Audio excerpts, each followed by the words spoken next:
Now, I, as someone with a special interest in the law, have a particular interest in this week because we in higher ed are facing another overarching issue resulting from a Supreme Court case from last spring that overturned another famous long-standing case that goes by the name of Chevron, thereby potentially putting severe limits on the authority of administrative agency regulation. Now, that might sound a little bit obscure, but one of those agencies is the U.S. Department of Education, which sets policy and oversees accreditation, thus affecting the organization and the purse strings of virtually all institutions of higher education in the United States. If one candidate wins next month, the whole agency could go away. That has been threatened. And if the other wins, it could be seriously weakened through litigation questioning its authority. Either could change the ecosystem of higher ed in this country in a very big way. So higher ed in an election year, in this particular election year, is a very hot topic, from discrete issues, including those on the program this week, to the structure of higher education on a national scale. So there's much here to ponder. Before introducing the panel, I want to thank the co-chairs of the Symposium who organized the program and the panels. Mina Bose, I saw her, I know she's here somewhere. There she is. Professor of Political Science and the Peter S. Calico Chair in Presidential Studies in the Hofstra College of Liberal Arts and Sciences, and Christina Wu, Associate Professor of Media Studies in Lawrence Herbert School of Communication.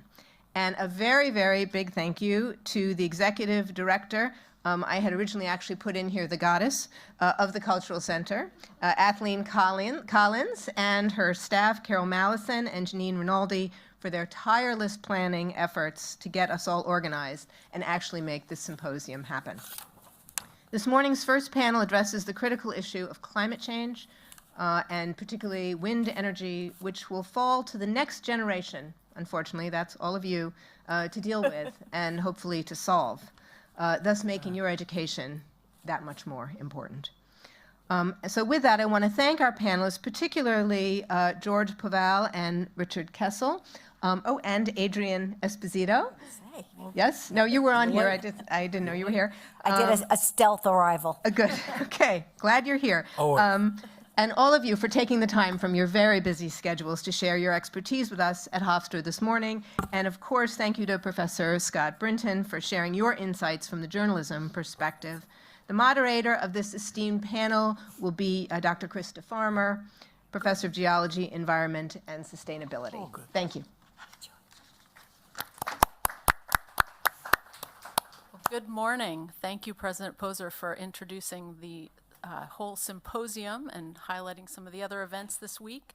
Again, I'm Krista Farmer. I'm professor in geology, environment, and sustainability, and I'm so glad you're all here. I'm just curious from the audience here, how many of you are geology students?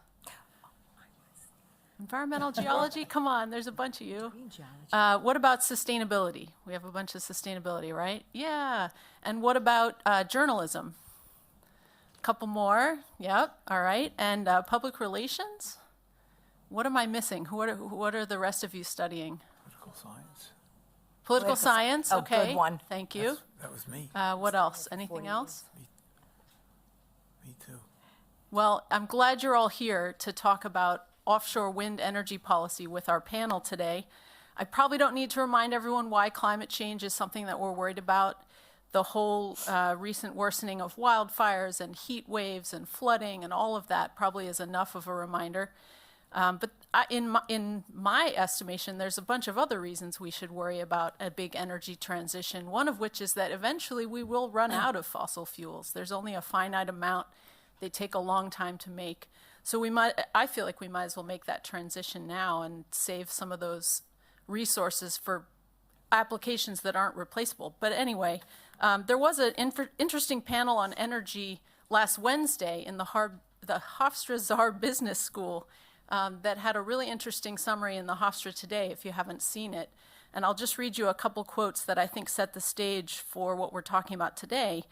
The acting CEO of the Long Island Power Authority, John Rhodes, said, we need to deploy wind, both on land and offshore, solar, big and small, energy efficiency, and heat pumps.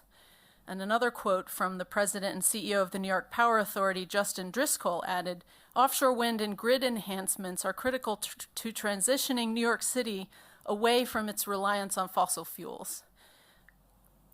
So today, with our panel, we're focusing our attention on just one of those energy sources with very local implications for Long Island, and that's offshore wind. As far as I know, there's only one large offshore wind facility installation Should have been two. off of the eastern end of Long Island called the South Fork Wind Farm. Correct. And, you know, compared to Europe, the industry here is still very much in its infancy. So our discussion today is going to specifically highlight the role of higher education in thinking about energy policy, and specifically decisions regarding the implementation of offshore windmills. So President Poser already introduced our panel, but I'll just recap by saying for the next hour or so, we have two activists, one utility company executive, a professor of journalism, a professor of earth science, to discuss offshore wind energy policy and the role of universities like Hofstra. And we have all of you, so we're excited for the discussion. So I'll start off our discussion today with a question for all the panelists about the very near future, and President Poser alluded to some of the changes that might happen depending on the outcome of the upcoming election. So what implications will the upcoming U.S. presidential election have for U.S. national and local offshore wind power policy? Anyone want to jump off? You know, I think I've Richard. just told Adrian, I'll tell you a story about Donald Trump and offshore wind. Back when I was, just so you know, I was the chairman and CEO of both LIPA and NYPA, the New York Power Authority. And back when I was at LIPA, and by the way, at that time, Adrian was Citizens Campaign for the Environment, great ally. Scott Brinton was with the Herald newspapers, so we all remember this, but I had proposed, or LIPA had proposed, the first offshore wind project in 2003. And at the time, the technology was such that you really couldn't put a windmill more than 3 to 5 miles offshore. And that bugged a lot of people. And having said that, most of Long Island was very supportive of it.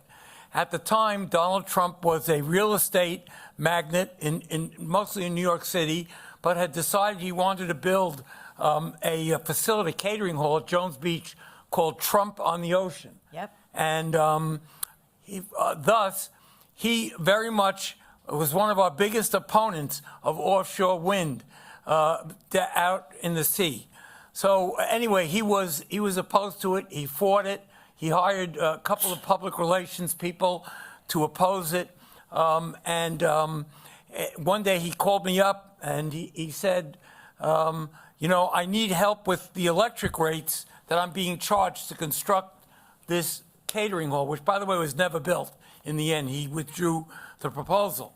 And I need you to help me. And so I said, well, let me take a look at it. We looked at it. I went back to him and said, we're going to lower the tariff, the rate that you pay. We're going to lower it so you have to spend less money on electricity as you construct the facility. He said, you know, if you do that, I'll support offshore wind. And the next day he put out a press release supporting it. That was Donald Trump. So when you look at today, he's a big opponent of offshore wind. I'm not being political at all. I'm just telling you the reality. And, you know, the experience on Long Island taught me where he was on offshore wind. He blew at the wind. You know, basically, if it was an advantage to him, he was supportive of it. If it wasn't, he'd oppose it. I think if in the presidential election, offshore wind's future, to some extent, is going to be determined by who gets elected. I doubt that you're going to see much in offshore wind if Trump gets elected. I'm not saying you shouldn't vote for him. I'm just saying, in terms of offshore wind, he's not a friend. And he's been very critical of offshore wind and wind in general. He's talked about it causing cancer. the blades killing birds. Because he's such an environmentalist. Yes. Sorry. Yeah. Oh, that's okay. Yes, Kamala Harris, I'm not sure she has a position on offshore wind, but I would trust her a lot more in terms of the environmental policies of the Biden-Harris administration. She's certainly not an opponent of it, and so in the long term, I think to some extent the future of offshore wind is going to be determined by this election. So I'll chime in too. So I have good news and maybe not so good news. The good news is we are making progress. That really is good news because from the time the first offshore wind farm was proposed and died a terrible death, till now, we have the one offshore wind farm, the South Fork wind farm, up and running. We have Sunrise Wind Farm, which is about 35 miles off of the town of Brookhaven. That's going to be connected into Suffolk County. We have Empire Wind 1, which is about 40 miles. It's 17 miles to 18 miles off of Long Beach, where George lives. That's going to be connected to Brooklyn. So we have 3 offshore wind farms in the making now. That's just in New York. So that's pretty good news. In a couple of months, NYSERDA, the state agency, will be announcing several more selected projects that then will have to go through the regulatory process. So we're doing okay, New York. We should do better, and we could do better, but at least we're on our way. To me, that's hopeful. The bad news is, as was the question, depends on who the president is. Because a president, while they can't just tell New York you can't build wind, these offshore wind projects are in federal waters. Anything more than 3 miles out is a federal domain. So they could make the regulatory process extremely long, extremely painful, which would cause offshore wind companies to withdraw from the United States. The last point I want to make is offshore wind is not new. It's new to America, but it's not new. You go other places throughout the globe. It could be Spain, Portugal, Denmark. Denmark has 21% of all the electricity is generated from offshore wind. We are behind other nations. So we're playing catch up. And I believe the election will determine whether or not we add offshore wind as a significant ingredient to lowering our carbon emissions and fighting climate change, or we keep ourselves back into the Stone Age and we go back to fracking and coal and oil. Good point. And nuclear, they're throwing. Yes, thank you, George. Well, we can always reopen Shoreham, right? Shoreham is still sitting there. It's still sitting there in all its glory. You know, that it sounds like a good idea when you kind of are put on the spot and kind of don't know what you're talking about, but you just don't like renewable energy. And so that's why you're sort of hearing about that now. And it's very disappointing to see the governor actually almost leaning into it because it's really going to be very expensive and a very long time before we could have a project up and running. And in fact, one of the things that they're talking about small nuclear, there's actually not a real project that exists for that yet. It's still theoretical. And so the ones that they call small, they're selling as if it's going to be very small, but the only ones that exist are probably about 2/3 the size of a regular nuclear plant. So the technology is not there, number one, and number two, it's not really clean energy. I just want to chime in. I know this is about offshore wind, but you are going to hear a lot about this, and I'm really glad George brought it up. If you could indulge me for 10 seconds. Sure. There's a huge push to go back to nuclear because it has no emissions. It's going to help us fight climate change. And let me just be candid with you. My organization is anti-nuclear for many, many good reasons. But you will hear that a lot. And the fact of the matter is we still don't know what we're doing with the waste. We have nuclear plants across our nation where the spent fuel rods or the nuclear waste is sitting on site, and that's the plan, to have it continue sitting on site for generations, generations, and generations to come. It's our position, and this is a rift in the environmental community. If there were other groups up here, they might be telling you something completely different. It's a genuine rift in the community, so I'll just put it that way. But we feel it is not an ethical choice to choose a power source that produces the most deadliest substances known to our species or on our planet, and something that has half-lives of thousands and thousands of years. We could do better. Well, speaking of You know, doing better, I just wanted to mention one thing. So you got us started. Right. Looking out at the audience, a lot of you may not have been born yet when Shoreham was a big issue on Long Island. So I just want you to know that we built, there used to be a company called the Long Island Lighting Company. Look, how many people heard of LOCO? Okay, so the older people, not old. I didn't say old, I said older, but a lot of people never heard of them. And I think you should know that there was formerly a utility on Long Island, the electric company called LILCO, and they decided to build a nuclear power plant, and they built it. There is a nuclear power plant on Long Island in Shoreham. It was built by LILCO. It was originally supposed to cost $260 million. It wound up costing over $6 billion. Billion with the B. Right, billion with a B. It never operated for commercial purposes, but it was tested for low power. There was a big, I would say to you, the biggest protest at the time in the 80s was Shoreham. It was the biggest issue on Long Island for many years. Ultimately, a deal was made between the state and what was then LILCO to close Shoreham. But today, it sits there. If you went out to Shoreham, you went out to the East End on the North Shore of Suffolk County, it sits there. Thank God we decided to take that radioactive material and ship it out of here. It's not here. There is no radioactive material. But the building itself still sits there. And it's a monument. You want to know why electric bills are so high on Long Island? It's Shoreham. The fact is that the ratepayers are still paying for it. They're going to pay for it for 20 years.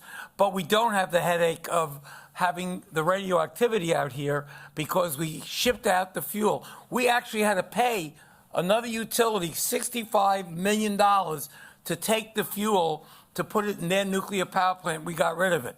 But to think that nuclear power is the answer, you got to be kidding yourself. But I'm telling you again, in the presidential election, nuclear, if Trump gets elected, nuclear energy is going to come back in a big way. And maybe if Kamala, too. In fairness, Biden administration right now is pushing nuclear. That's why the governor of New York is starting to talk about nuclear. So people like George and I have work to do. Yeah. Another thing. Yeah, I mean, how many of you have been to Long Beach? City of Long Beach nearby? Okay, so if you've been to Long Beach, and if you haven't been to Long Beach, you should go to Long Beach because it's one of those places you should go to before you graduate Hofstra.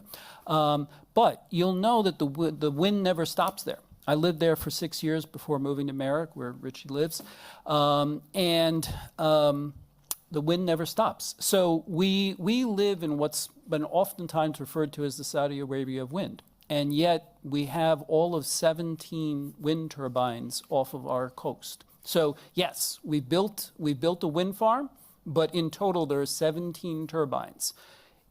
Compare that to Europe, where across, and that's 17 in our entire country, both coasts, and Hawaii, and Alaska.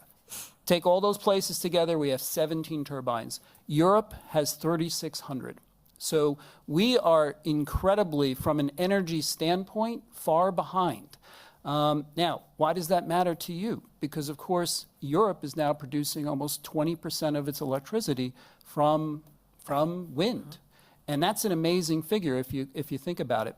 Here in the United States, we produce about 10% of our energy from wind.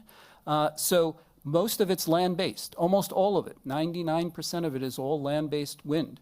It's not that Americans oppose wind. It's that what happens is the regulatory process is very difficult. Yes. So covering it as a journalist, what you find is minority populations, meaning just small fragments of people in places like Long Beach, can affect policy, can affect the regulatory process, and ultimately defeat, depending on if they're loud enough, a project. That happened with Richie's project back in 2003. And that was a project that you started working on in 1995, I think, right? Yep. 95. The old it was- days.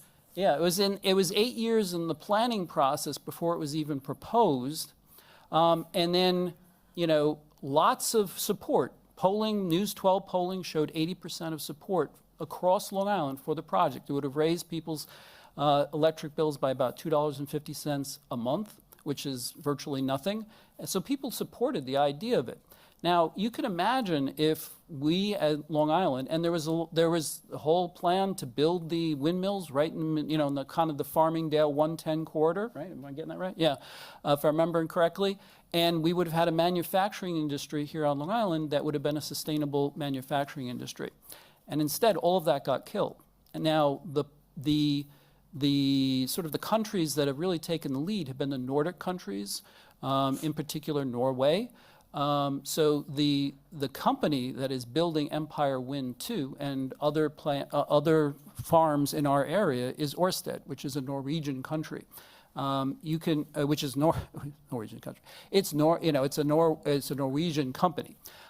So you can imagine if here on Long Island we'd actually created that sustainable industry here, we could have been one of those leaders. And that made a lot of sense to me as a journalist. So that's why, as a newspaper, we were very supportive of the whole idea of it. It would not only bring us a sustainable energy source, but a lot of jobs. And so there are a lot of jobs coming to Long Island and to New York area because of the wind farms that are being built. But we could have been in a very different place right now if 20, 25 years ago we had taken the lead the way Norway did. And that sort of brings to a follow-up question. What happened to that effort exactly in the 2000s? Well, We don't want to talk about yeah, it. I mean, the truth is I'm kidding. that the governor at the time was a man named George Pataki. Great guy, great governor, very pro-environmental governor, even though he did fire me from LIPA a couple of times. Sorry, Rich. That's all right. But I came back and worked with him. He was a great proponent of it. He decided not to run, and Elliot Spitzer, I'm sure some of you have heard of Elliot Spitzer, ran for governor and won. And a lot of the people who now support offshore wind at the time opposed it. And they convinced him that it was unsightly. And we, by the way, you should know, we were permitting that project. We were about 85% finished with permitting. We just had a little ways to go. And Elliot Spitzer decided to cancel the project. And as governor, he did. And the project died a slow death, but in the end, it never happened. And again, I understand the technology then was not what it is today. Having said that, Long Island would have had the first North American offshore wind project anywhere, and it would have put it at the forefront of renewable energy. And I think it was a shame. And ultimately, I left LIPA. Elliot Spitzer left governorship. He got embroiled in a couple of scandals and resigned as governor. Shortest gubernatorial term in the history of New York State. Yes, absolutely. Year and a half, I think. Not It wasn't even that. Didn't go a year. You can say sex scandal. Well, You could say sex scandal. I guess They've heard it before. you said They're journalist students. yeah, but he left, but it was never picked up again until recently under Andrew Cuomo, both Mario Cuomo, who was a governor, and Andrew, who was his son, ultimately governor, restarted it, and it's now being pushed pretty hard by Governor Hochul. So I want to answer the question directly. We lost that campaign because people didn't want to look at the wind farm. It was an aesthetic value. The wind farm was going to start at 3.2 miles offshore. Yes, you would have seen it from Jones Beach. People did not like that. And so they didn't like that, so they did in somewhat what they're doing today, which is they made up things. So there was a story, which, by the way, Newsday printed, not ground in science, not ground in facts, just completely made up, that the wind turbines were going to kill so many birds, the birds would fall into the ocean, the sharks would come to eat all the bloody carcasses, and then the sharks would invade Jones Beach, and we wouldn't be able to use the beach. And now we got the sharks anyway. Yeah, and now we have sharks anyway, without the damn turbines. So these are the kind of stories that were put out there. The press picked them up with no basis in reality. The And Herald so, never ran that story. No, except the Herald, they never ran that story. It was Newsday. But, you know, we really fought, as we are today, there's correlations. When you're fear and ignorance and myths will kill progress. That's a fact. In the absence of facts and science, the myths will spread. And that is the story of offshore wind in New York State. Yeah. So even right now, right? So Yes. So, you know, we don't repeat the misinformation because it reinforces it. And that's why there has seemed to have been an absence of good information. And so that's why activists have not fought that battle against the misinformation. The misinformation is there to serve one purpose, to misinform people. The more that we might bring it up, the particular things, and try to disprove it, doesn't really work on an emotional level or even on a knowledge level. People are going to stick to their gut, and that's where we're at. So the attempt is being made to hit your gut to Lie. maybe some of these things are true, maybe some of them are true, but the real thing that you should be thinking is, if some of them are false, why am I hearing all of these things from these people? As actual environmental activists who have actually put in the work and have organizations and people and have time, we don't put out any non-factual information. We stand behind everything that we say and tell people. And that's not what happens in the opposite. And frankly, it's not held to account. And we're seeing that in our politics. The lying is never held to account. That's true. And so it's a tough situation for us to try to turn that around. And so we're trying to just get out the good information. But it's hard. And that's why I'm so excited to be here today and see all of your bright young faces, because this is your future. This is your future jobs, this is your future economy, and this is your future environment. And so you need to take a hold of it. And you need to let powerful people know, right? The governor she could be doing a lot better. And like we heard, a governor can cancel projects. Governor just canceled congestion pricing. Governor could be ushering this quite a bit more forcefully as well. And so governor needs to hear from you. Yeah, I mean, I would say from a journalistic standpoint, what I've found over the years is that small groups of people can have an outsized effect on policy and on, the regulatory process. And that's exactly what happened the first time around. There was a group called Save Jones Beach. Yes, right? that's Yeah, right. Save Jones Beach. SJB. And they were a relatively small group, maybe a couple dozen people. And again, I'm going to go back to polling on Long Island showed 80% of Long Islanders were in favor of it. But you had this very outsized group that's very vocal. And the press can magnify small groups. And that's exactly what happened. Newsday kind of picked up on Save Jones Beach and really magnified their message beyond, far beyond the like 36 people who actually belonged to the group. Many of them Richie and I knew from Merrick. And once you amplify a message like that, people are perceiving this idea that it's a bigger deal than it actually is in terms of the level of opposition. You see that most recently that's happened in Long Beach. Adrian mentioned Empire Wind. Well, there are two parts to Empire Wind, Empire 1 and Empire 2. Empire 2 was killed in large part because the folks from Long Beach gathered in opposition. And again, we're talking about probably a couple hundred people in Long Beach who gathered in opposition because they didn't want an electric cable that would run through their city. So whenever, of course, the way offshore wind works, of course, is you have the turbines out in the ocean, then you have a massive or very large electric cable that needs to run to the mainland to bring the electricity onto the mainland. Well, folks in Long Beach organized around it. You had a local a local congressman who then joined in the opposition and is now using that as a campaign issue in his reelection bid. But when you have that, where you have a couple hundred people out of thousands, and no vocal group that's a proponent of the project, there was no one that really, there were folks who spoke out at meetings in favor of offshore wind and were in favor of Empire Wind 2. But the problem is that they don't get that outsized effect, and their voices became drowned out by the opposition.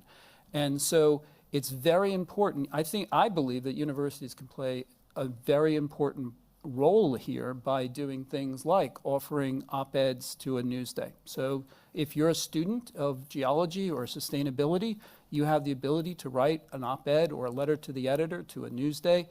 Do that. You get your voice out there, because in order for a project to go forward, the elected leaders need to see that there are folks who care about that issue, that there are folks who care about wind. Elected leaders will ultimately go in the direction that they think the wind is blowing, to continue that metaphor. So if they believe that the wind is blowing against offshore wind, then that's where they're going to go.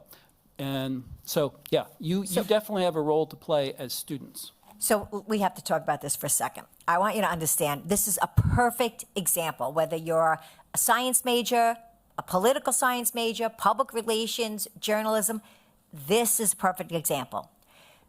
People have spread the myth that cable, which is it's a cable, is going to produce electromagnetic fields that will permeate through the concrete it's going to be encased in, come up through the ground, and give them cancer.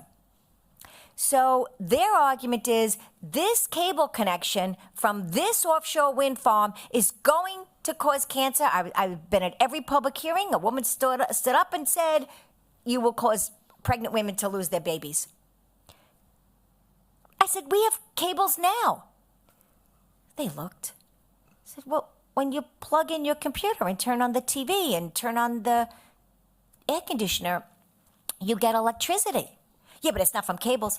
No, actually it is. There's a cable that actually comes from New Jersey. It's called the Neptune cable, goes under the Atlantic Ocean, comes up on Jones Beach, weaves its way underground to a substation, 660 megawatts of power. We're an island. We have on-island generation, and we have I think 4 or 5 cables that connect to different states. They didn't know that. We have so many cables under the ocean, some of them haven't even been mapped. So if you're worried about EMFs, we can worry about, which I do too. I'm not giving up my phone. Yes, I know it produces electromagnetic fields, but that is way more detrimental than a cable that's 3 to 6 feet underground, encased in concrete, that you're not standing on top of because it's going to be along the roadside. So this information has spread. There's been press articles on it. It's completely false. And yet it's galvanized a couple hundred people in a community to say they're afraid. The congressman in the area jumps on it, the state senator in the area, the assemblyman in the area, and they were all of a sudden all anti-wind. And you're thinking, how did we get so crazy? Because it's not true. And yet we're basing our decisions about our sustainability and our future on fear, not facts. That, to me, is scary. Yeah. I just want to just quickly add to that something I did forget to mention, that Empire Wind and Empire Wind 2, those were 2 projects in the same area. They were to build 138 turbines there, so 138 windmills. Now they're only building 58. So far behind the goals that they had the state had set out for offshore wind in that area, because of a couple hundred people and a lot of misinformation. And I want to talk real quick about like what that costs everybody. So on everybody's LIPA bill on an annual, I mean, you're probably all too young to be paying a PSEG bill, sorry. But LIPA had to raise the rates for everybody about $20 a month last summer because offshore wind is not coming. that money is $1.43 is to help subsidize the South Fork wind farm, and almost all of the rest of that was to subsidize all of the fossil fuel power plants that are needed for peak power, which is like a few hours in the summertime, but we have to have the generation ready. So those plants have to be subsidized at a very heavy level because they don't run for the rest of the year. But that was $20 additional. There's probably about $250 to $300 a year that everybody pays for those already. So we almost doubled the cost of those because LIPA had to make sure that they keep the power on. So we're making decisions here about different things. A few other things that we've been involved in at our organization, we've been fighting fossil fuel infrastructure from National Grid. National Grid is trying to build more and keep everybody hooked on gas. And that bill just went up $33 a month for every household and about $75 a month for every business. That's a lot of money. At the same time, the governor is saying that renewable energy might not be affordable. I don't know what they're talking about because we knew that the 4 planned offshore wind farms, of which 2 are now sort of not happening, the entire total cost of those was going to be about $3.10 a month per bill. And so we're also having a economics discussion about wind in a vacuum of what the other things are costing. And the costs of all of the other things are just going through the roof. It's beyond the point now where if this gets built, if offshore wind gets built, it is going to be so much less expensive than what we are doing now. It's just mind-boggling that we cannot get the press to put one and one together about the different issues and say this is the big picture.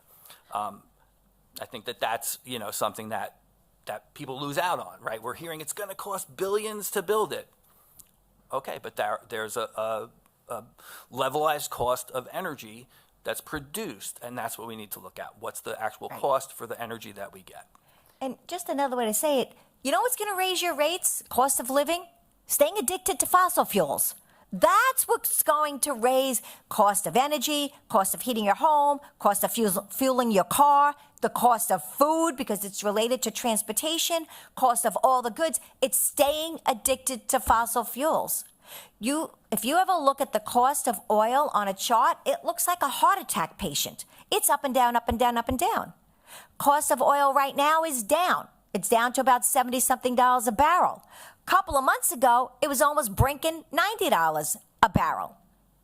Because it's not, and people say, oh, this is another myth I love. Oh, look, gas is going down because we're having a presidential election. Yeah, because the president sits in the Oval Office and presses a button and gas prices go down. It doesn't work that way. Your college students, who controls the cost of oil? Well, a little company called, it's not a company, a little collaboration called OPEC, which is made up of countries who don't like us, right? Algeria, Saudi Arabia, Iran, and they get together and decide the cost of a barrel of oil, how much they'll produce, how much they won't produce. Not to help the United States of America. So we're now held hostage by oil production. The wind is free. Yes, it's going to cost to build the facility and to maintain it, but the fuel cost is free. Wind and solar stabilize energy costs. Natural gas and oil fluctuate your energy costs, and they're only going to go up as they become more rare. And economics aside, I mean, obviously the cost of things is a really important component, but there's also environmental impact, safety, and all those things. And one of the things that comes to mind to me about fossil fuels and the exploitation of fossil fuels is the incredible disasters we've had. I mean, the Deepwater Horizon, the Exxon Valdez spill, and all of that. And I'm wondering if folks on the panel think that somehow renewable energy, in particular offshore wind, is held to a higher standard than some of the energy sources that we're using today. Okay, I have to go again. I'm sorry. But I'm sorry. I could talk to you guys all day about this. Yes, and it drives me crazy. Okay, case in point. Right now, we have, I think the statistic is hundreds of oil spills and leaks throughout the globe every year. Every year. About a month, 6 weeks ago, we had one turbine in, was it Massachusetts, George? Massachusetts. One blade of the one turbine broke. Fell into the ocean. Yes, that's bad. Fiberglass flakes. The wind company got out there. They're scouring the lands. They're working to pick it up. Well, the anti-winders went crazy. This is why we can't have wind. It's polluting our ocean. My God, you're freaking kidding me? What's polluting our ocean is oil spills, natural gas exploration. Look at the data. So absolute wind and solar have always been held to a higher standard. They drop in exploratory mines for oil and natural gas. No fuss, no muss, no complaints. They try to do some bottomlands exploration for wind, and everyone gets hysterical. So, yes. Well, and maybe at this point, it's good to bring us back to the initial theme of the symposium, which is the role of universities. And so if we have all of this misinformation and all of these kind of false dichotomies and things going around in the media, what is something that universities can do to bring light to this situation, so to speak? Well, I can jump in on that one. As I mentioned before, the first thing is to start speaking out on the issues. To be informed. And the wonderful part is you're at a university where, especially if you're studying sustainable studies, you're looking at these types of issues all the time. So you're well informed. You're far more informed than the average voter. Most people have no idea what's going on with wind, offshore wind. Give it case in point, Long Beach. It seems strange to me that people in Long Beach, a barrier beach island, would be opposed to renewable energy source like offshore wind, because as we know, what's going to happen with climate change if it continues unabated the way it has? Well, the seas are going to rise, and Long Beach stands at about 1 or 2 feet above sea level. So in the long run, Long Beach could disappear as a city. So if we're talking, into the future, 50 and 100 years from now, if we continue on our current path, Long Beach may be no more. And even if Long Beach were to exist as a city 100 years from now, because it's not underwater, the surrounding wetlands around it surely will be underwater. And the wetlands help absorb a lot of the oceanic impact during hurricanes and that sort of thing.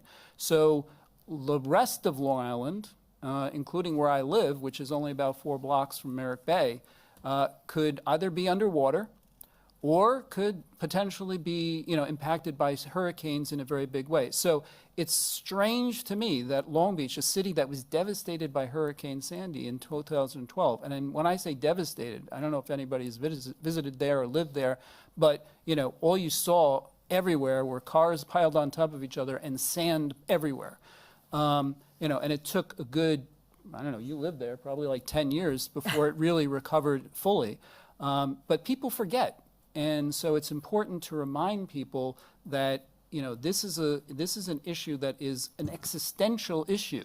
And if we do not solve this crisis of our energy crisis, then ultimately you will have people moving away from places like Long Island because we will be partly underwater and we will be threatened by hurricanes in a much bigger way than we currently are. That's right. Sure, and the thing that's already happening too, that's really going to be a nice slap in the face for all of us living down there, is insurance rates. Insurance companies don't want to insure down there anymore. Unfortunately, we can't even say, no, we're trying to do something to stop it. We're not even trying to do something to stop it. So, right? So, if you can't insure your home, you can't buy that home if you're going to not pay cash for it in full. So, so these are going to be the consequences of not taking action. This is something that really gets lost in the conversation is what are the consequences of inaction? And the consequences of inaction are just it's almost so insurmountable that it seems like people don't want to think about it, I think is really kind of what it is. But we got to change, and we can. We have the technology, we have the know-how, we have the people, we have everything that we need. We just need to do it. I think that's kind of where we're at. You know, one thing, since we were talking about what colleges can do, we run a website and also a listserv called windworksnewyork.org. Is it .org? Yes, .org. And you could go on that website. We have a ton of fact sheets. They're all cited from peer-reviewed science, and you can get some facts about offshore wind on that. If you want to join the listserv, there's a little place there. Just put your email in. It's just maybe once every 2 weeks, we email out some of the latest information on offshore wind, some updates on offshore wind.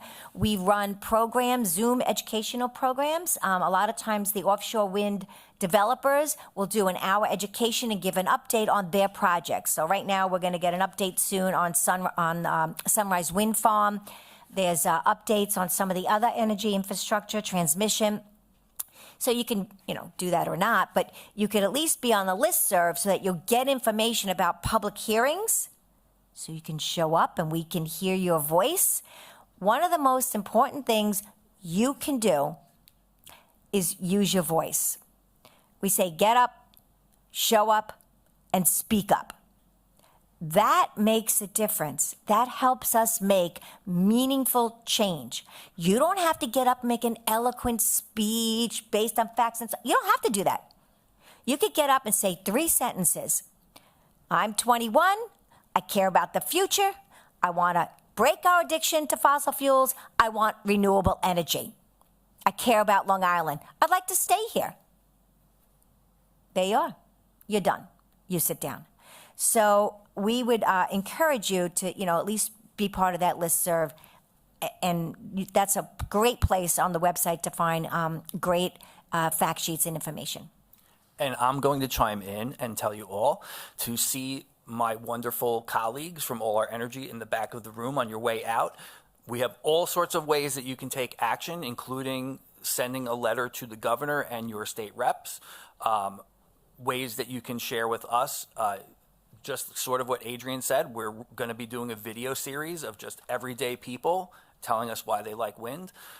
And feel free to peruse the information that we have. And I would love for you all to at least take a sticker saying that offshore wind is your superpower. We would love that. So see our friends in the back. I feel like we just did commercial announcements. I know we did, but I had to plug it, right? Because you've done just what Adrian said, that you got up and you showed up, and now I'm going to help you speak up. Right. So we've talked a lot about New York so far, because it is one of the places that has one of the existing installations. I was reading about the 10th commercial scale wind farm that was approved off the coast of Maryland recently by the Biden administration. And apparently, I was just reading about this, the former governor of Maryland used to support offshore wind as an energy source and has recently been dealing with a lot of pushback in the way that folks in Long Beach have been dealing with that. And so I'm just curious what the panelists think that other states or other regions could learn from the experience that New York has had over the last several decades. Well, okay, fine, I'll go. What the heck? One of the biggest things is when New York first announced all the offshore wind projects, and I'll be very blunt with you, the state was like, okay, they wanted the offshore wind companies to go out and do the public education. Only when the offshore wind companies showed up, nobody in the community believed them because they were the developer. They had a vested interest. And we met with the state, and I was like, what are you doing? Like, you want to transition the way New York State produces energy. That is a big deal. You want to introduce an energy of offshore wind that has never been seen before by the vast majority of New Yorkers, and New York State is just sitting on the sidelines? They said, well, we don't do outreach. I said, how is that working for you? They said, not so good. the next 6 months, they developed an outreach program. Thank God. So now the state sends their experts out. Experts on electromagnetic fields, experts on bottomlands in the ocean, experts on how wind turbines work, experts on cable connections. So now when the public goes to these sessions, they're asking experts that are not related to the offshore wind company their questions. It's been a remarkable change. It's not been 100% great, but I would say it's been a remarkable change. So one of the things states can learn is you cannot just mandate it and sit on the sidelines and then watch the chaos happen. The state needs to be engaged there. The only ones out there doing public education were the activist groups like George and I. And it was rough for a couple of months there. I saw things said about me on Facebook that I never knew. So, you have to, they have to be proactive and have a plan to educate and engage the public and not just let things happen as they may. Just to point out, I was long gone from LIPA, but I served for a number of years as head of the Nassau County Industrial Development Agency. And I dealt with offshore wind in Nassau County, where we all are today.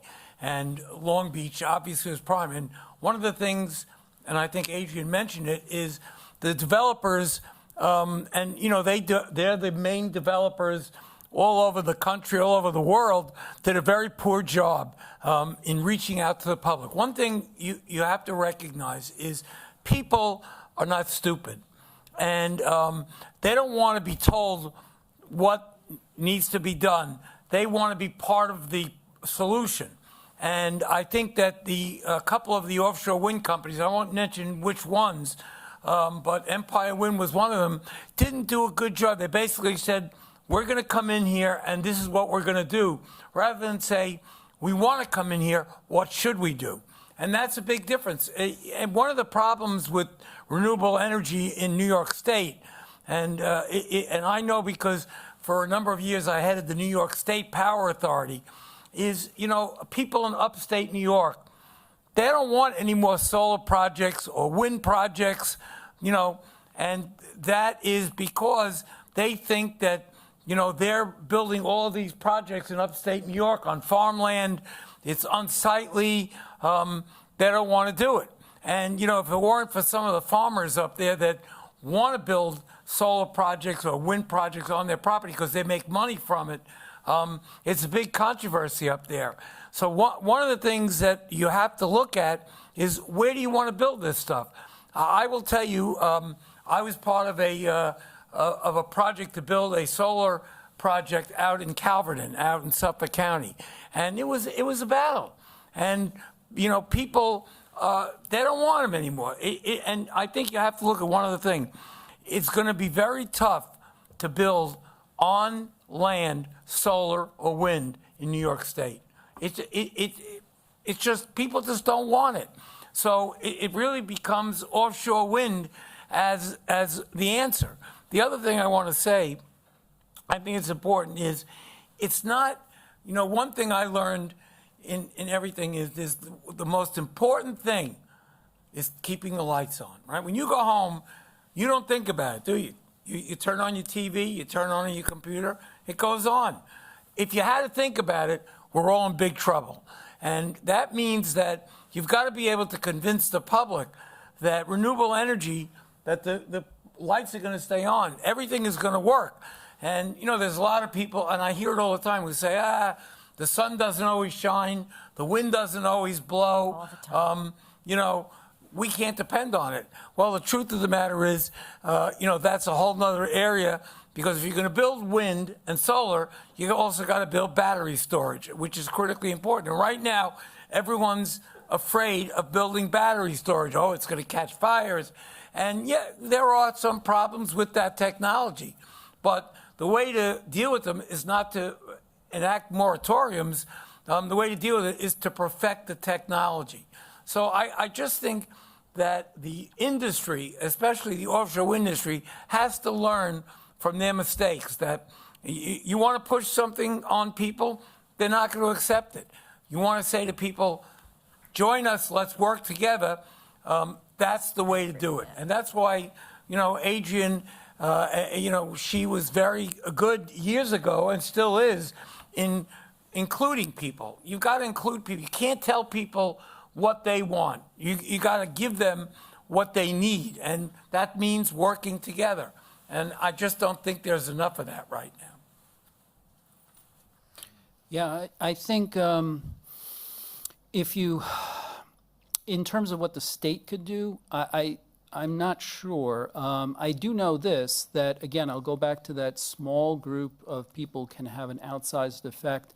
Governor Hochul, who is generally supportive of wind, was actually the one who ultimately did kill the Empire Wind 2 project because she vetoed legislation in the state legislature that would have allowed the cable to be built regardless of local opposition. So she vetoed that. Probably a good decision politically, but from an environmental perspective, probably a very bad idea. And so there was no counter voice. There was nobody saying, yes, this should be, other than groups like George's group and so forth. But there wasn't a large enough level of counter protest to convince the governor to do otherwise. And so what happens is and particularly when you get congressional representatives and your local representatives who are involved there, it really takes a very large voice to get people to, the elected leaders to change their minds. So again, Empire Wind is definitely going to be built, or most likely will be built, but a much smaller project than it would be because of local politics. And it really involves all of you being well-informed, staying up with the news, and when you see the news screwing up, which they do often, I've been a journalist for 30 years, and I do not appreciate a lot of the coverage. You should call them out and say, you are wrong, because if you don't, I don't know who else will. Our sustainability students, our geology students, if you don't call them out, I don't know who else will. Well, at this point, we have about 20 minutes left. I'm wondering if the audience has any questions. We have this great panel of experts here on all different aspects of the offshore wind issue and the question about what to do about it. It looks like we have some questioners coming up to the microphone. We also, I think, have a mic. Maybe not. Come to the middle of the room if you have a question for the panel. How you doing? Thank you very much for your presentation. Yesterday we had another discussion in this program that was very ominous about the incursion of the East in South America and how they were doing all the development, all the building. And if we make the assumption that they are not as environmentally responsible as we are, if we make the assumption that they're not concerned, when they just want to make stuff, they want to get rid of the byproducts and so forth in the most expeditious way as possible. They don't have to answer to all of this. And they're coming in and they're making tremendous investment in South America. It was kind of straight out of the decline of the West from Spangler, that we're losing power, losing influence. The Monroe Doctrine is dead. Now South America is being practically owned by China because they're making stuff expeditiously without this. So how do we reconcile the issue of, if it's true, of non-regulation, of not being able to compete, and being able to provide the energy for artificial intelligence, for all the other things, when supposedly our competition, which is making more inroads right now, can do it a little more efficiently because they don't have to worry about the byproducts of what they're building. They don't have to be environmentally responsible. Okay. They can throw stuff out however they want. They can get rid of batteries however they want. How do we deal with those two issues? Well, let's see if we can answer that in the context of offshore wind. Well, I can tell you this, that my wife is from Bulgaria, and we visit there frequently. And in Bulgaria, which is an Eastern European country, there you will find, as you travel across the country, as we did just last summer, wind everywhere, solar everywhere, farmland covered oftentimes with solar and wind, in part because what they're seeking is energy independence. They're a small country. They're highly dependent on Russian gas. And what they are ultimately seeking is energy independence. They know they know the existential threat that they face if they're solely dependent on a country like Russia for natural gas. We're in a similar situation. We are just so much bigger that we don't realize it. We are highly dependent on, as mentioned, foreign oil. We are gaining energy independence to one small degree or another, and you hear a lot of talk about that. But it's important to recall that, fossil fuels, oil, natural gas, coal, are finite resources, and they will run out eventually. It was alluded to, Krista alluded to that earlier. If we are to maintain our place in the world, we have to eventually gain energy independence. That's my feeling. That's right. And wind is not the sole answer, but it is part of the solution. Solar is not the sole solution, but it's part of the solution. Right. And there are a lot of other technologies that are rapidly developing. But again, I'll go back to Bulgaria. It's this tiny little country that has a fraction of our budget, and they're building a high-speed train that'll get you from one side of the country to the other in 3 hours. I mean, that's remarkable. We can't even build one here in the country. We're the most technologically advanced country in the world, and there's one that's been proposed for years on the East Coast, and we can't build it. And I don't understand why. So part of it is regulation, but I'll also go back to local opposition, because so often projects in this country can be killed by local opposition, whereas in a country like Bulgaria, that's not the case. It's by mandate. With the government understand, and by the way, not a perfect government, they can't even form a government, and yet they can still carry out these projects because they know the existential threat that they face. But can So- we make stuff now? Well, let me just say this. Well, there's other people behind you, but America can lead by example. That is the best thing we can do. I've been hearing this argument literally for the 40 years I've been an activist. Yes, I said 40 years. Other countries are going to build it faster. Other countries don't have environmental regulations. It's cheaper in other countries. That's fine. But in America, we can move forward. We can lead by example. We could build new renewable energy without polluting our environment. And by giving up fossil fuels, we can have energy independence. That's how we have to do it. We can't control all these other countries. And we've tried, but we don't succeed. So, if you look at China, you know what China has the second most of out of any country across the globe? Wind turbines. Not because they have a radical environmental policy, because they don't, but because they want energy independence. They've built thousands of wind turbines. They're only second to Europe that has on and offshore wind turbines. So I understand what you're asking, but we have to worry about America's policies. And then we can influence foreign policies. And I think, just to cap that off, I think that us doing it and doing it in a big way will actually force them to compete with us to do it well. Right. Hello, good morning.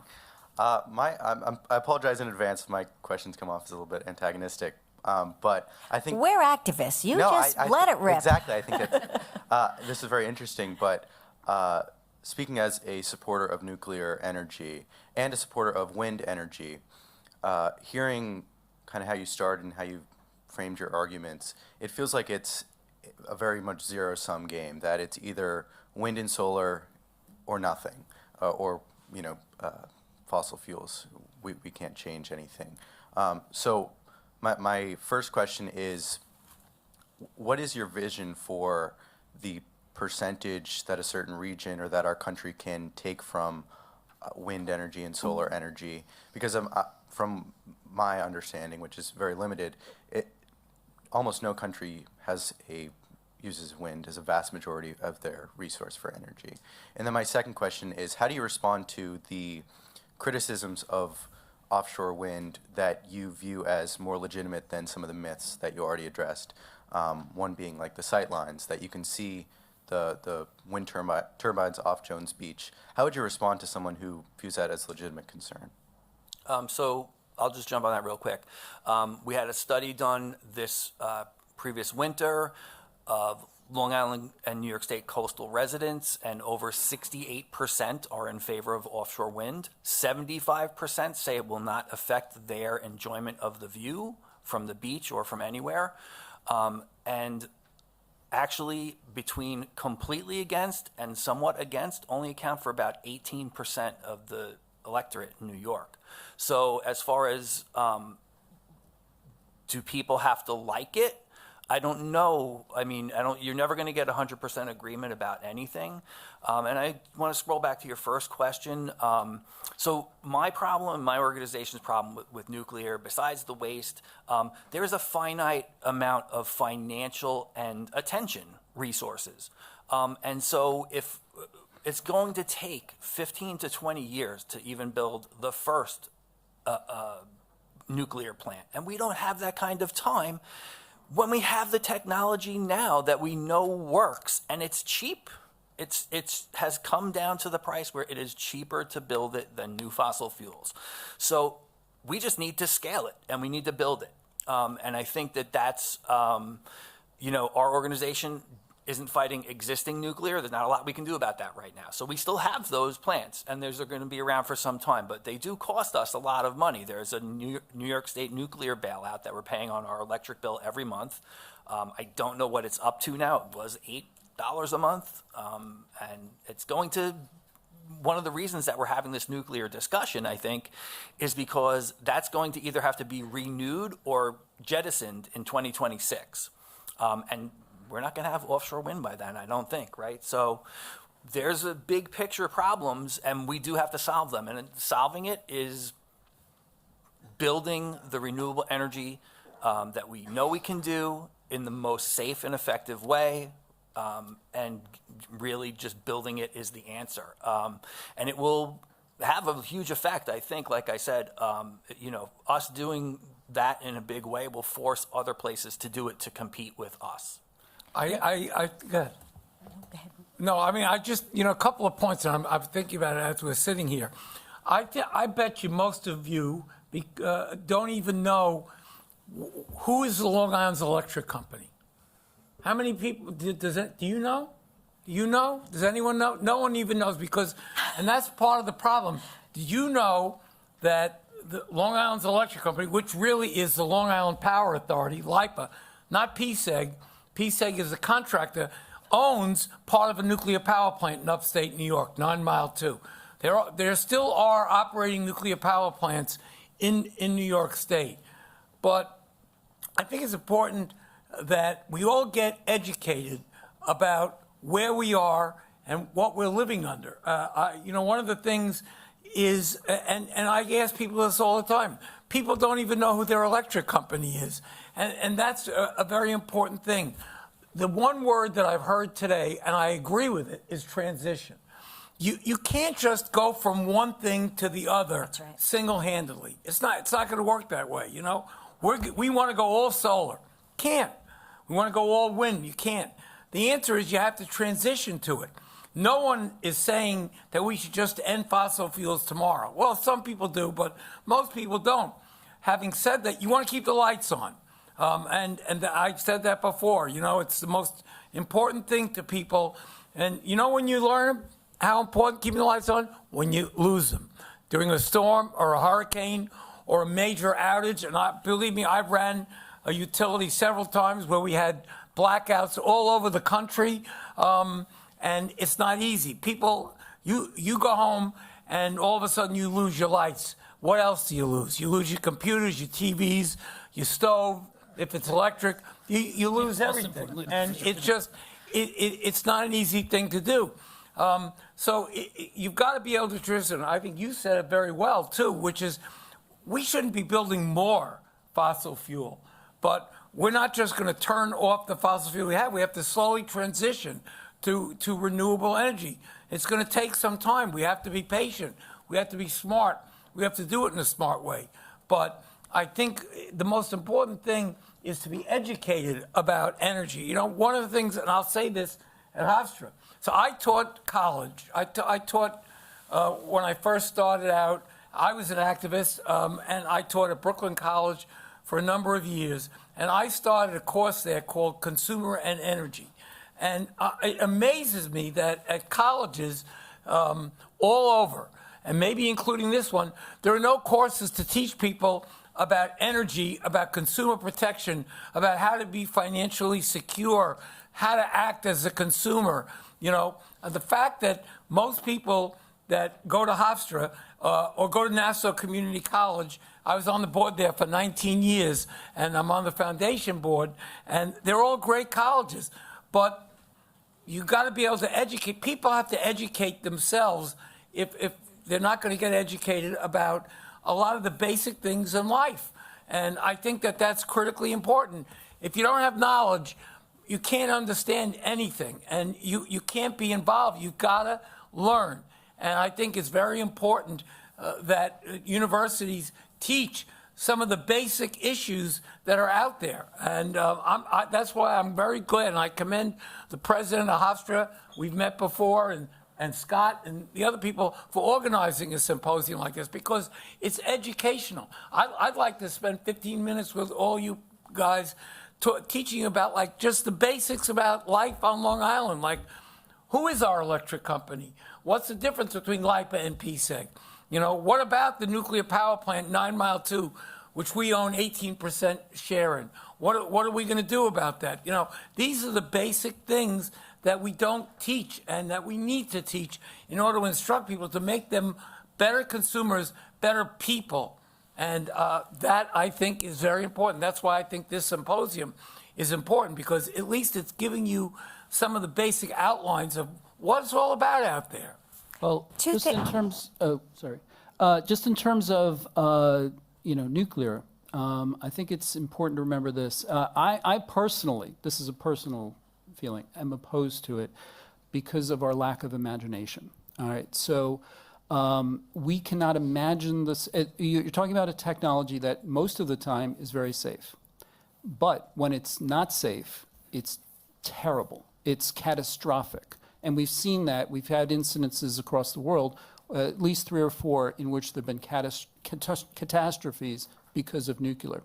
And just to give you 2 quick examples, Indian Point Nuclear Power Plant was built here in the 1960s in New York. It was within the 50-mile radius of New York City.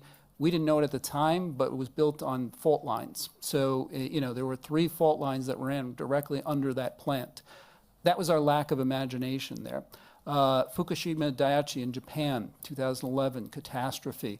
Why? Because they built a seawall to protect it. They understood that there could be a tsunami. There was a tsunami. They built it 3 stories high. The tsunami, the actual wave was 4 stories high. It flooded it, and then all the electrical systems fried because it was all salt water, and then suddenly have a nuclear catastrophe. So, we're not there yet technologically to be as safe as we need to be because of our lack of imagination. What could possibly go wrong?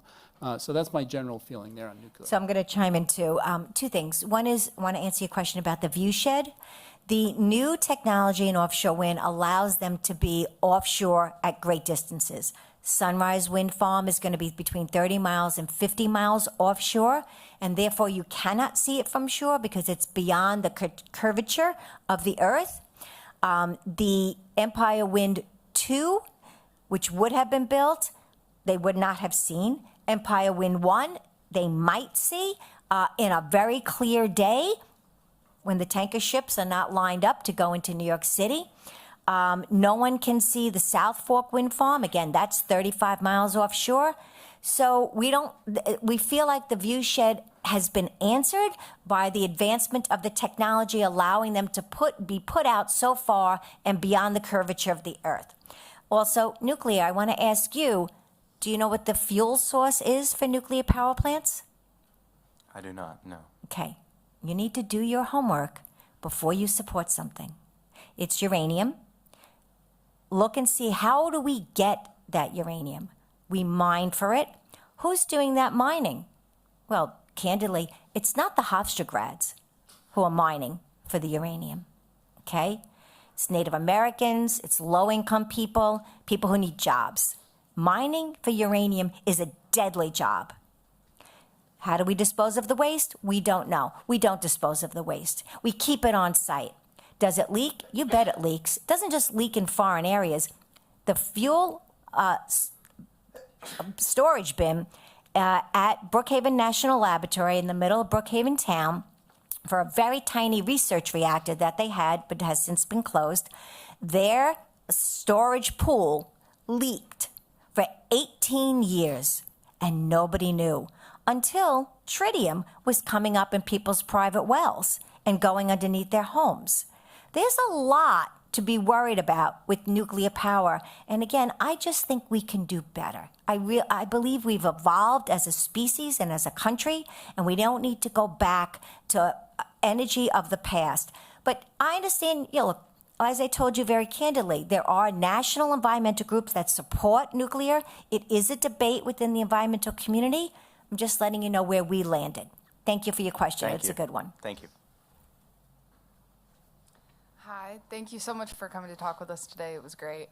I was wondering if you guys could talk a little bit more about like sort of the education activism that you mentioned or like brought up a little bit. Specifically, like what sort of work is being done like primary through university level, like for the younger ages, and what do you think like is our role in that? So yeah, so there doesn't seem to be really, like Richard's saying, that there's no real curriculum in New York It's a State. short answer. And so you've just hit on one of the things that we are proposing and planning to push for this year is for more action from the state. The state can handle, the state is who creates the lesson plans and the, what the education system does. And we think that yes, you've hit on an important subject, that this should be being discussed. Like Richard said, people should know about their energy and they should know where it comes from. And it's okay if you're a first grader, you deal with it on a first grade level. If you're in college, you deal with it on a college level, right? But this is something that we're going to be pushing for very hard over the next year. At our organization. I also think, and I think that's a great effort to do, because I taught college at two colleges. I taught at Brooklyn College, and I taught years later at Five Towns College, and I taught consumer courses. And again, I think that you ought to be pushing to get those kind of courses taught. I remember when I was teaching, I guess it was at Brooklyn College, we took our students out to Shoreham. To see what it was. It was not, at that point, it was being built. But I think it's important for people to be able to feel and see all of the things that we're talking about up here. I think that's critically important. So I think your effort is important. I think, you've got the State University of New York. We've got some great public and private schools. Hofstra, one of the best schools in the state. And I'm being truthful. When I was growing up, it wasn't that well known. Hofstra now is really known as one of the best schools in New York State. You've got some great state universities like Stony Brook right here on Long Island, Binghamton, Buffalo. There ought to be some movement on both the private and public sector to put energy curriculums in place. It's something that SUNY ought to think about, even going down to the elementary level. I mean, the fact is that believe it or not, I have a 16-year-old son, and he goes to Calhoun High School, my alma mater, by the way. I went there too, but they know nothing about the world today. They don't know nothing about LIPA. They know nothing about nuclear energy. You've got to be able to teach people things that really matter. Not that Indian history or Russian history, I took it. Not that trigonometry isn't important. But you know what? I'm grown up now. I don't remember anything about trigonometry. And again, I think it's important for some people to take it. If you're going to be an engineer, that's very important. But I think teaching the basics of life, including energy, where we get it from, how it's something that should be in every curriculum around the state, frankly, around the country. Well, this gives me an opportunity to just plug a class of mine, Issues in Science and Medical Reporting. It's a graduate class, but you can get an override. We've had some undergraduates who have taken the class. I would definitely recommend it because it deals with that question of that intersection between science, environment, and the press. And I think it's a critical class for anybody to take, but we always have a hard time getting enough enrollment for the class. So we actually had to cancel it this semester. So it's one of those classes that I'm hoping that we can get students from other majors to come into beyond journalism. I really believe that as students, the more you demand these types of classes, the more the university will provide them. And the more that you enroll in these types of classes, the more the university will provide them. I mean, we're here as educators to show a way, but at the same time, you can show us the way. It should be a two-way street. It shouldn't, a lot of you are young activists who are, really knowledgeable about the environment, about science. This is a room composed of people who are, really knowledgeable about these areas. You should be pushing back on us as educators and saying, this is what we want, this is what we demand. That's my feeling. So I just want to tell you, so we do this program with Uniondale High School where we actually go in it takes about 2 weeks. So we do guest presentations in classrooms. So last time we did 45 classrooms. We talked to over 1,000 students, and it's all on climate change and the role of offshore wind in helping to tackle climate change. And then we do presentations to all the teachers because they have a big teachers forum where we educate the teachers. So we were in this one classroom, and the teacher was a climate denier. She didn't believe in climate change. So she huffed and puffed the presentation. In the middle of it, she got up and left the classroom. I'm like, this is awkward, but we just persevered. And then she left in the middle of the day and called the principal and said she got sick and she wasn't coming back to school that day. So we made that teacher sick, which I felt okay about. But we have to not just educate the students, but we have teachers out there who are climate deniers, which I guess I always knew, but to see it in action was also a little bit scary. And that brings up a good point that was on my mind earlier. Was we were heard about, hearing from all different kinds of experts, and I'm going to meet this with what the president was saying, which is you are at a time in your life where you need to decide about how you're going to handle the information that you get. And one of the big things that is really a political topic right now is, are you going to believe experts, or are you going to do your own research as if you have the same qualifications as somebody who might be an expert? And that's what the Chevron doctrine is about, that the president was talking about, that the courts will no longer defer to experts. So that's why it's such an important issue, and I firmly believe that we should all be listening to the experts. Just because you're an expert does not mean that you are bought by whatever industry that you are an expert in. But this is a really important time in your life to be finding these things out for yourself. Do you want to, when you're building your house, do you want to take the advice of a contractor who has a good reputation or your neighbor? That's a good one. Depends on who your neighbor is, though. We're going to be winding down in a few minutes. Before we do, I just want to mention that for my students, I do have a sign-in sheet, so you get the extra points. I forgot to put it at the back. Scott, can we get You get the extra points. Yeah, do we get any points? Always. Yeah. Yeah, so it is 11:05, and I know people have to leave. Thank you so much for coming, and thank our panel and President Poser and all the people, Atheline Collins, all the people who put this together. One parting thought: it is Climate Week in New York yeah. City, and that is a big series of educational events that everyone can take part in. Thank you for coming. Can I answer your question? Or can we answer your question? I know everybody has to leave, but I don't want to leave you hanging. Sure, go ahead and ask us. Sorry, the time.